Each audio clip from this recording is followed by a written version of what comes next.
Саламатсыздар ма, құрметті оқырмандар? Сіздермен бірге математика пәнінің оқытушысы Алсейтов Амангелді Гумарович. Бүгінгі сабағымыздың тақырыбы марапатталған қатысушы нешеу. Бұл математика пәнінен 6-11 сынып оқушыларына әртүрлі деңгейлердегі олимпиадаларда ұсынылып жүрген есептердің бірі. Есептің шарты: математикалық олимпиадаға 100 мұғалім қатысты. 4 тапсырма берілді.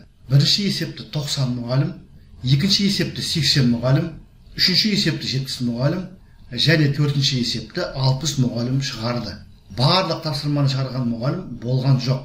Үшінші және төртінші есептерді шығарған мұғалімдер марапатталды. Марапатталған мұғалімдер санын табыңыз.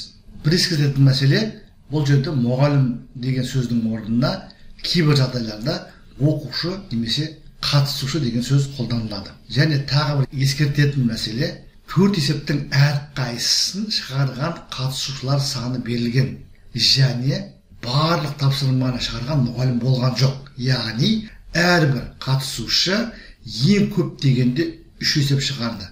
2 есеп шығарған болуы мүмкін, 1 есеп шығарған болуы мүмкін, 1 есеп шығарылмаған болуы да мүмкін. Және есептің шартын мұқият қарайық. 3-ші және 4-ші есептердің екеуін де шығарған мұғалімдер марапатталды. Яғни қалған есепті шығарған, шығармаған болуы мүмкін, бірақ осы 3-ші және 4-ші есептерді міндетті түрде шығарған болу керек. Сол жағдайда ғана марапатталады. Марапатталған мұғалімдер санын табыңыз дейді.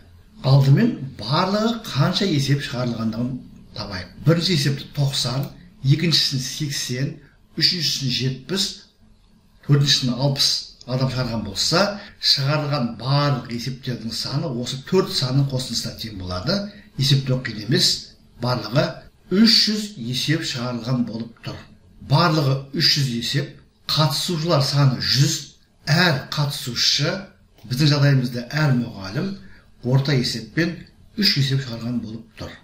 Және қараңыздар, 4 есепті түгел шығарған адам жоқ. Олай болса, әрбір мұғалім, яғни әрбір қатысушы дәл 3 есептен шығарған болып тұр. Сонымен 100 қатысушының әрқайсысы дәл 3 есептен шығарған. 3-ші және 4-ші есептерді екеуінде шығарған адамдар санын x арқылы белгілейін. Сонда 3-ші есепті шығарып, 4-ші есепті шығара алмаған қатысушылар саны 70 минус x болады. Ал 4-ші есепті шығарып, 3-ші есепті шығара алмаған қатысушылар саны 60 минус x болады. Енді қараңыздар, 100 қатысушының ішінде x адам 3-ші, 4-ші есепті екеуінде шығарды. 70 минус x адам 3-ші есепті шығарып, 4-ші есепті шығара алмады. Ал 60 минус x адам 4-ші есепті шығарып, 3-ші есепті шығара алмады. Сонда осы 3 шаманың қосындысы 100-ге тең болу керек. Себебі 100 қатысушының арасында бір бөлігі, яғни x қатысушы 3-ші, 4-ші есептердің екеуінде шығарды. 70 минус x қатысушы 3-ші есепті шығарып, 4-ші есепті шығара алмады. Ал 60 минус x қатысушы 4-ші есепті шығарып, 3-ші есепті шығара алмады. Сонымен біз жоғарыда айтқанымызды ескере отырып, мына түрдегі теңдеу аламыз. Бұл қарапайым сызықтық теңдеу. Бұл теңдеуді шешіп, есептің жауабын аламыз. Бұл теңдеуден x тең 30 деген шығады. Шында да жақшалады ашамыз, содан кейін мына x пен мына x жойылады. 70 пен 60-тың қосындысы 130-ға тең. 100-ді сол жаққа шығарамыз. 130 минус 130-ға тең болады. Мына минус x-ті теңдік таңбасының оң жағына шығарып жібереміз. Сонда бізде 30 тең x деген шығып тұр. Сонымен x 30-ға тең екен. Сонымен есептің жауабы 30, яғни марапатталған мұғалімдер саны 30-ға тең.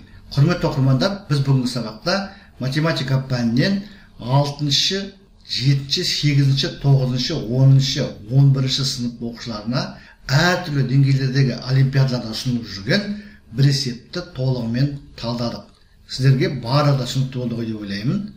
Егер сұрақ болса, комментарийға жазыңыздар. Мен әдеттегідей әрбір сұраққа ұсыныс пікірге ескертуге, уақытымен және нақты жауап беруге тырысатын боламын. Бұл есепті шығарудың тәсілдері көп, мен бір ғана тәсілді көрсеттім. Егер материал ұнаса, лайк қойыңыздар, ұнамаса дизлайк қойыңыздар. Каналға жазылмаған оқырмандар болса, каналға жазылыңыздар. Мен бұдан әрі де математика мен математикалық сауаттылықтың есептерін талдап, каналға жүктеп отыратын боламын. Зейін қойып тыңдағандарыңыз үшін көп рахмет. Келесі кездескенше.